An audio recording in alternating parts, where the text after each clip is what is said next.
খিচুড়ি এমন একটা comfort food, আবার খুব ভার্সেটাইলও। নানা রকম দানা শস্য মিশিয়ে এক এক রকম স্বাদ হয়। মানে 7টা দিন যদি পাই, তো 7টা দিনে 7 রকমের খিচুড়ি আমি রাঁধতে পারি। আজকে বলে দিই কী খিচুড়ি রেঁধেছি। আজকে আমি মটরশুঁটি, গাজর, আলু, বিনস আর ফুলকপি দিয়ে শ্যামা চাল বা কাউন চালের খিচুড়ি করেছি, যেটা আমি মুগ ডাল দিয়ে করেছি। আর এই যে এটা হচ্ছে আমার হোমমেড চিপস। মচমচে চিপসের সাথে মিষ্টি মিষ্টি টমেটোর চাটনি হলে তো দারুণ হয়।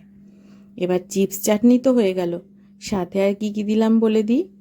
লাল শাক ভাজা দিয়েছি, যেটা কিন্তু নিরামিষ করে করেছিলাম। সেটাতে ছিল চিনেবাদাম আর পোস্ত ফোড়ন। আর একটা গামাখা করে সবজি করেছি, যেটাতে ছিল পটল, আলু আর মটরশুঁটি। আদা বাটা দিয়ে, ধনে জিরে বাটা দিয়ে, ঘি গরম মশলা দিয়ে। এই ছোট্ট সাধারণ নিরামিষ আয়োজন তোমাদের কার কার মন কেড়েছে আমাকে একটু কমেন্ট বক্সে জানিও তো। তাহলে না খুব খুশি হব। আমার এই থালি সাজানো ভালো লাগলে আমার চ্যানেলটাকে সাবস্ক্রাইব করে দিও প্লিজ।